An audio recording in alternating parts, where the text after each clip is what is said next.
Good evening, everyone. I'm Kevin Hodge. Tonight on your WZMQ 19 News, protests, crackdowns, and a dramatic halt to hundreds of executions. We'll have the latest on the situation in Iran. Plus, we hear more from Michigan Speaker Matt Hall on what he wants to see state lawmakers work on this year. And we'll give a preview of the Marquette Symphony Orchestra's next show, featuring hits from blockbuster movies like Jurassic Park and Harry Potter. Your 19 News at 11 starts now. Live from the UP, this is WZMQ 19 News at 11.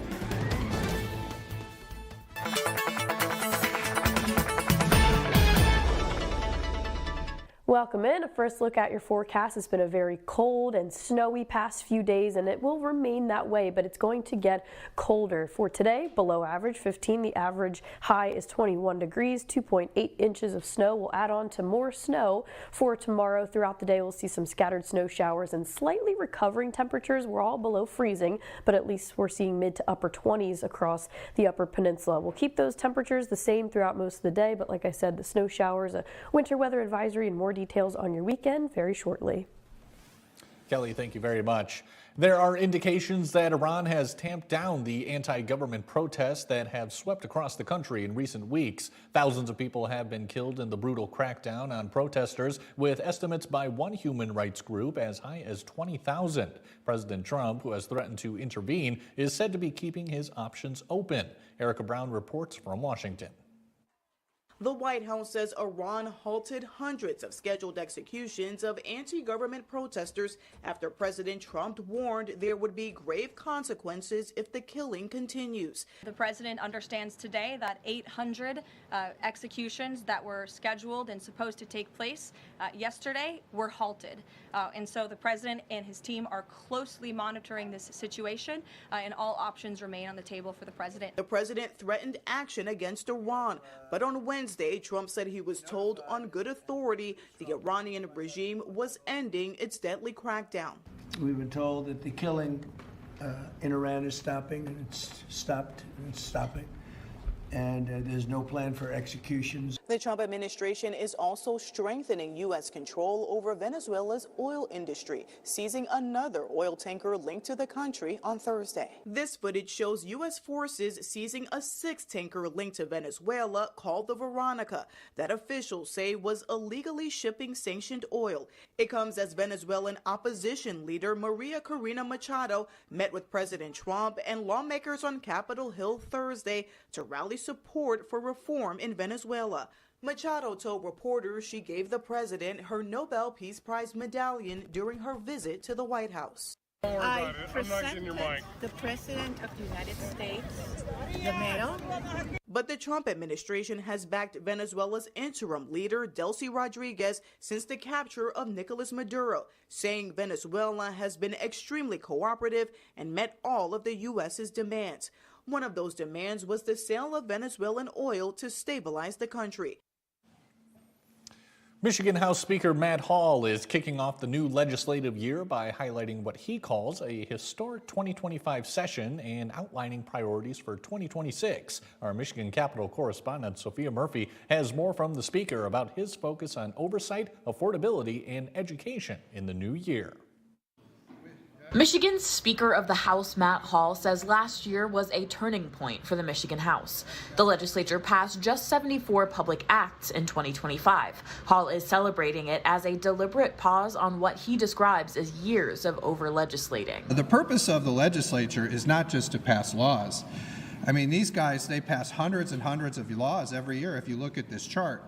And then nobody looks to see if any of these laws are working. He says their shift to oversight has helped identify up to $5 billion in waste, fraud, and abuse. He also points to a bipartisan roads deal with Governor Gretchen Whitmer, which dedicates all gas tax revenue to repairs. And Governor Whitmer and I willed that into happening, where we made $2 billion investment every year in roads. Looking ahead to 2026, Hall says education will be a top priority, starting with a renewed effort to ban cell phones in K-12 classrooms. They're distracted, they're not paying attention to their teachers. and they're not doing well in their scores, in their reading and their math. Hall also says House Republicans will pursue property tax relief, healthcare cost controls, and regulatory reform in the year ahead, even with an election on the horizon. Affordability is going to be the focus this year for the House on property taxes, housing costs, healthcare, energy costs, and we're excited to hit the ground working. Hall says he's preparing for a busy second year for the Republican-led House as lawmakers return to session. From Michigan's capital, Sophia Murphy, WZMQ 19 News.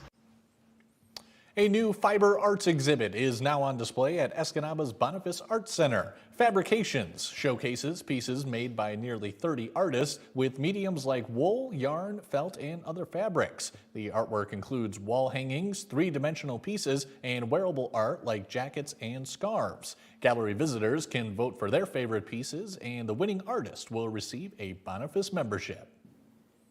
We have a lot of our reoccurring artists in this exhibit, but we also have a few new ones. So it was really neat to watch different types of techniques come in with their art, and we're really excited to display everyone in the exhibit. We have 28 artists, so a lot to see. The Upper Gallery is hosting a separate exhibit featuring paintings by two artists selected at the Sioux Area Art Center's annual juried show. John French specializes in painting nature, including familiar bodies of water and landscapes in Marquette County. Margot Berkey's work depicts scenes of rural American life with more industrial subjects like grain elevators in the forefront. Both exhibits will remain on display through February 19th. The Marquette Symphony Orchestra is playing a sold-out show this Saturday featuring all things John Williams. WZMQ's Andrew Hand spoke with a few members this evening about what goes into a show and how the community can continue with its outstanding support. Here in Northern Michigan University's band room, classical music comes alive every few months.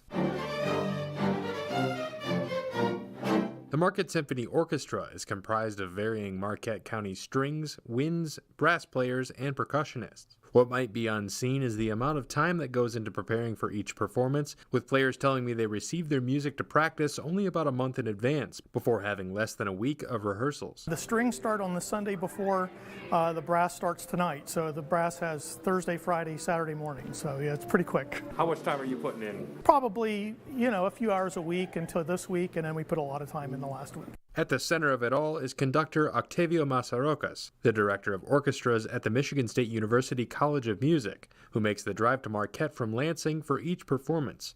After roughly 7 years at the MSO podium, members say his knowledge and ambition are what draws everyone together. He's amazing. He's a real master and expert, and one of his great expertise is he knows how far he can push us, and he brings us up to a higher level than we normally play. The orchestra regularly welcomes contributions from around the area, including donations and sponsorships, while offering early opportunities for tickets, which can be found at NMU's ticket office. Masaroka says all the continued support never goes unnoticed. We have had a couple of concerts like back-to-back sold out, and it speaks tons. Having an orchestra of this size, it adds a lot of sophistication to the community. Along with playing for the community, members agree that a major impact from being a part of the orchestra is how it's able to keep this passion involved in their lives. Music is for everybody, and everybody, no matter what age you are, can participate. If you've given up on music and haven't done it for a while, don't give up forever. It's really rewarding to come back and you can learn to play again. The Marquette Symphony Orchestra will perform a sold-out John Williams show on Saturday at 4 p.m. in Kauffman Auditorium, featuring a broad selection of blockbuster themes from Harry Potter, Star Wars, Indiana Jones, and more. Reporting in Marquette, Andrew Hands, WZMQ 19 News.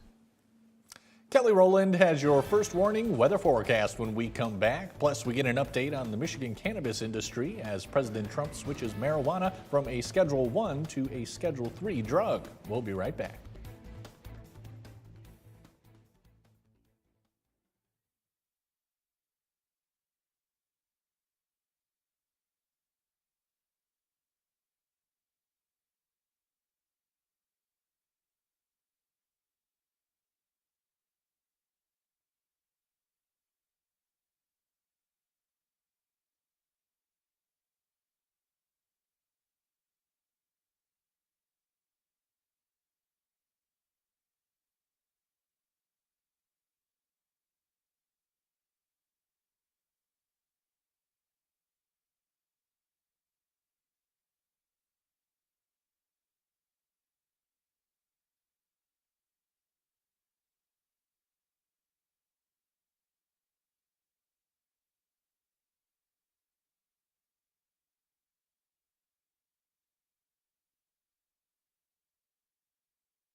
Now, WZMQ TV 19 First Warning Weather with meteorologist Kelly Rowland.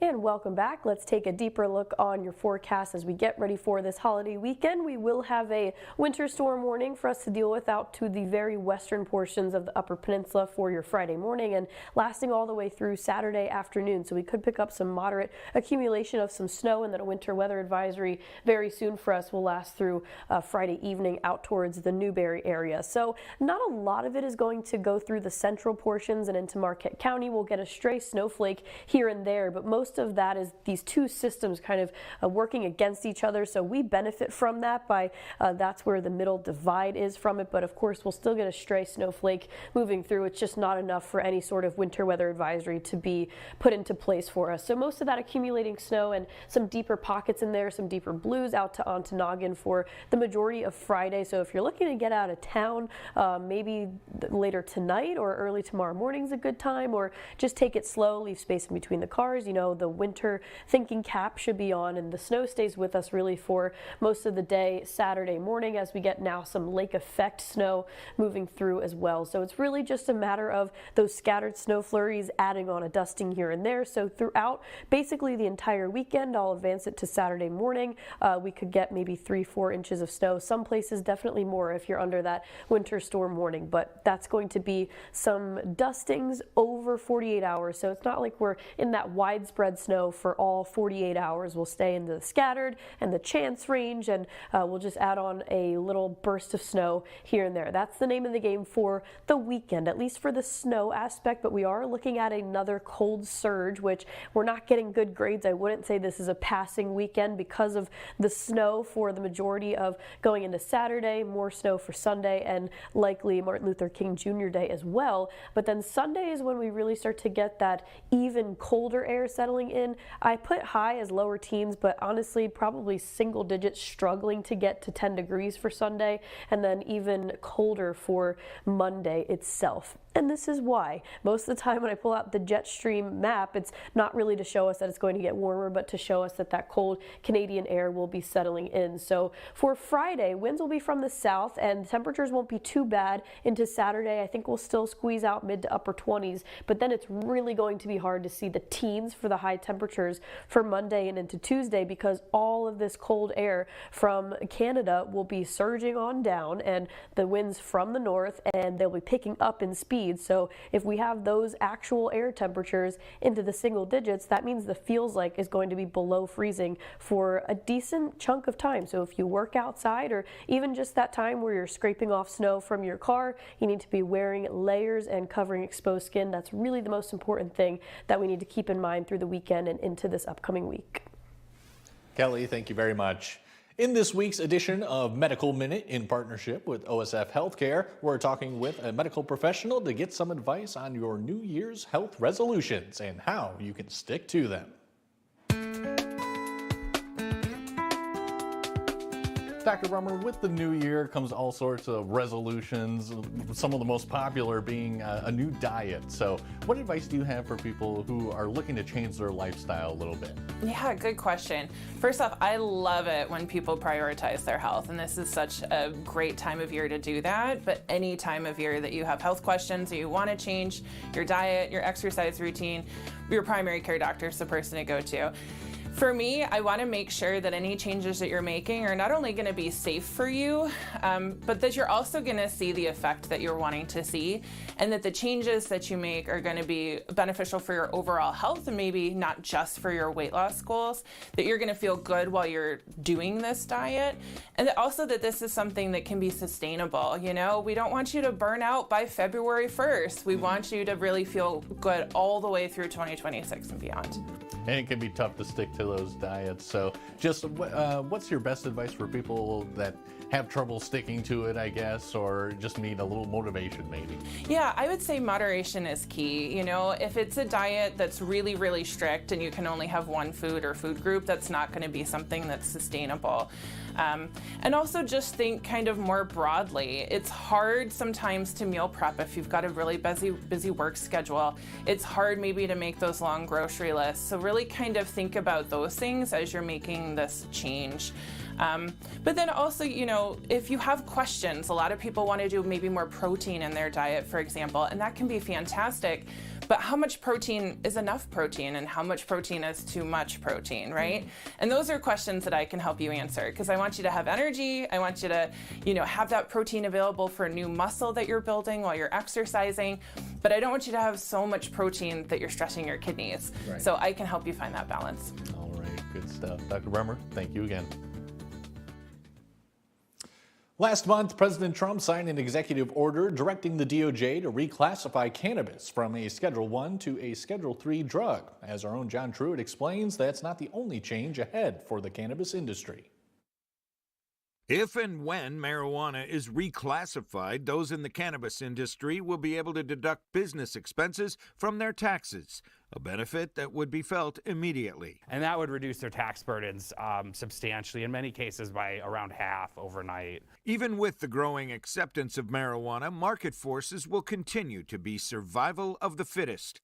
Here in Michigan, which has the highest per capita sales of marijuana in the country, many dispensaries fail due to market saturation, low wholesale prices, consolidation by large companies, and supply outpacing demand. At first, it was really easy to make money at it, you know, and so a lot of people saw that and sort of got dollar signs in their eyes and jumped into it. And I do think part of what we're seeing is people that were just in it for the money are the first to bail. And so increasingly, the only people that are still involved in it are people that are really passionate about it. Which is good news for growers like Boreal Cannabis in Gwynn, who are Michigan's only EnviroCan certified operation, on par with California's very strict standards. And it's not the easy way. Organics is certainly the harder way, but it's also very rewarding in my opinion. And when you do it in the fashion that we do, it saves us a tremendous amount of money. So we're happy to be doing it.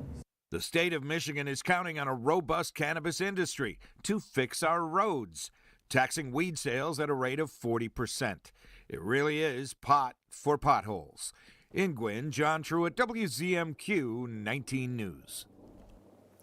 Mike Ludlam has your sports highlights when we come back. He'll show us what happened tonight with Michigan Tech basketball taking on Saginaw Valley State. We're back in 2 minutes.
One, two, three, 4, 5, 6.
Good evening, everyone. The Dollar Bay Boys are first in this week's Upper Peninsula Sports Writers and Sportscasters Association pool. Jesse Kentela's club made the trip southwest to visit Ironwood tonight. We'll start in the first quarter. $4 Bay. Noah Turtelot out to Baron Colbert. No, but Tyler Janey grabs the rebound and puts it in. 2-0 Dollar Bay. Red Devils can't score. Back the other way. Noah Turtelot to Caleb Kentela. Left foot is on the line, so that's a long 2-4-1 Blue Bolts. The Red Devils' Nick Miskovich appears to be in trouble. He heaves the ball over to Alex Hutari, and a good pass to Randall Kesic for the layup. Ironwood trails 4-3. Miskovich, is he in trouble again? And maybe not. He connects with Ethan Gallo. That bucket gave Ironwood a 5-4 advantage. Colbert made the next basket for the Blue Bolts. Then Caleb Kentela to Noah Turtelot. Skip pass for the layup. 8-5 Dollar Bay. Blue Bolts try a full court press. Miskovich has the ball again, looks up court, finds Josh Audio coming up here, and he is going to make the layup. And Jesse Kentela called time out after that. Then at the end of the quarter, Kentela inbounds to Liam Turtelot. That one's good for 3. And it was 15-7 Dollar Bay after 1. They go on to win 67-29. Colbert had 19 points. Liam Turtelot had 18. To the numbers where Bessemer defeated Lakeland and Hubble 54-37. Wakefield Marinesco crosses the border and comes back with a 75-74 win over Florence. Baraga County teams did well tonight. 50-37 Vikings over Ontonagon. Luke Tarvis had 21 for Chassel, but the Purple Hornet Sam Lee had 27 as Lansdowne Chassel 74-53. Iron Mountain 7 better than Manistee 46-39. Trenton Kramer 21 points and North Dickinson's 52-32 win over Munising. Menominee 7 better than Peshtigo 64-57. It was Hannahville 64, Big Bay did knock 55. Gwynn and Ishpeming met at Republic Michigami tonight because 3 Hematites are from Republic Michigami. Hematites get the win, 73-44. Bark River Harris 63, Rapid River 50. Jeffers drops Uintah Creek 53-34. Pickford stays undefeated, 63-48, taking care of Newberry. It was Cedarville Detour 57, Rudyard 45. Northern Michigan Christian down at Maplewood Baptist 78-42. And a victory for Munising Baptist over Grand Marais 53-34. Let's go back to Ironwood for the girls' game between the Blue Bolts and Red Devils. Jalen Novascone will get a basket here off the window from Jada Godfrey, and Novascone made it 4-0 with another hoop. Then Akira Rutzela gets loose with a crossover dribble, dashes to the hoop, scoops it up and in. 6-0 Ironwood, timeout Dollar Bay. Coach Kasana Reinanen working on the strategy for the Blue Bolts. The visitors transition from offense to defense. Aubrey Carpeting with the steal, starts the fast break, passes over to Lila Bell. Ironwood still has the lead 6-2. Red Devils score on their next possession. Godfrey drives around 2 defenders, hits the shot, and draws the foul. 9-2 Ironwood. At the end of the quarter, off a Blue Bolts miss, Akira Rutzela is going to take it. 1, 2, 3, 4 dribbles, lets it fly. Trust me, it went in by the excitement. And Ironwood gets the win by the score 49-31. To the girls' numbers, ETC over Jeffers 55-30. Lakeland and Hubble no trouble with Bessemer. J.C. Sleeman and Ruby Zawada combined for 45, and Houghton's win over West Iron County 69-48. Bristol Shamian had 20 for the Wycons. Kingsford, a strong performance to defeat Menominee 53-41. Superior Central 51, Stevenson 31. It was Big Bay the knock all over Hannahville, and Sault Ste. Marie gets the road win at Traverse City Central by the score 53-46. Michigan Tech men's basketball on the road at Saginaw Valley State. The Huskies had a 16-point lead at the half, and things started to get a little dangerous. Marcus Tomaszek knocks down the jumper and the foul. 27 points for the 5th-time all-time leading Husky score. And Tomaszek gets a layup from Nate Abel. But Saginaw Valley kept chipping away in the second half. Xavier Thomas helped with the Cardinals rally with a 3-ball. He had 31.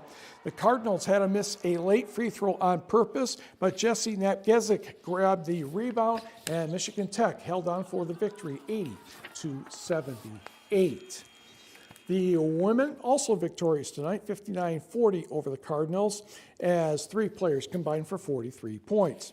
For NMU, it was a good night for the women. 21 points from J.C. Weisbrod, along with 9 rebounds. Faith Walder, 19 points in 20 minutes, 80-61 Wildcats over Lake Superior State. Another big night for Dylan Keel, 31 points, 10 rebounds, and a 77-74 win over Lake State.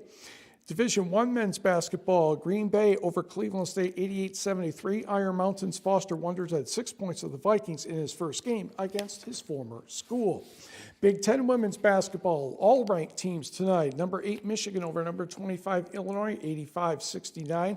And number 15 Michigan State gets past Nebraska 73-71. High school hockey. Hancock had a lot of shots, but only scored twice, enough to beat the Flivers 2-0. Lakeshore defeated Negaunee 2-0, and just turning a final, Michigan State held off Wisconsin 4-3. To the NBA, the Detroit Pistons, the Phoenix Suns, and we're going to pick this one up in the fourth quarter. Detroit down 3 until Jaden Ivey bangs home a three-pointer. He had 15 points. Tobias Harris will get the next shot in. He had 16. The Pistons are up 6. Kay Cunningham struggled mightily shooting tonight, but he would get this one to fall. He ended up with 10. Grayson Allen had a huge night for Phoenix, ended with 33 points and 7 triples, but Detroit hangs on to win this one by the count of 108-105. The Pistons are 28-10, and we will be right back.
And a final look at your forecast, same thing from yesterday. You may not be the happiest for another look at the forecast because of how cold it's going to get, but at least for tomorrow, we'll get those temperatures into the mid to upper 20s. We'll hang on to that for Saturday, but we're going to be stuck in the freezer for quite some time, quite a few days with some snow in there as well. So you really want to make sure to be on top of it, try to clear some snow away, do it in chunks so it's not overwhelming and it doesn't just accumulate on your car. You need to be aware of these feels like temperatures already into the teens for Friday and Saturday, but it's going to be dropping sub-zero with those temperatures starting on Sunday going into Monday and Tuesday. The snow outlook over the next 48 hours will get those little bursts of snow. Remember, we have that winter storm warning and a winter weather advisory. It stays to the east and west. Central portions won't see as much, but just watch out for that. And temperature outlook over the next 6 to 10 days, we know it's going to be well below average. So mid to upper 20s, very short-lived. Sunday holiday starts the cold plunge, stuck in the freezer Martin Luther King Jr. Day, but then that's when the snow tapers off. Kelly, thank you again. And finally tonight, happy birthday, Wikipedia. The free online encyclopedia turned 25 years old today. Wikipedia is funded by donations, not ads. Its content is community-driven, with volunteers writing and maintaining information on the site. Long before Wikipedia became the go-to for informing billions of readers, founder Jimmy Wales reminisced about how it all began. 25 years ago, I set up the website. I typed the first words, hello world, which is just something that programmers do when you write a new language or something like this. Now it sounds quite poetic, hello world from Wikipedia. Wikipedia also marked the occasion with a big announcement. The site inked business deals with big players in the AI space, including Amazon, Meta, and Microsoft. Mike, send us home. I guess the Bucks lost tonight to San Antonio, 119-101. Have a great night, everyone. We'll see you tomorrow.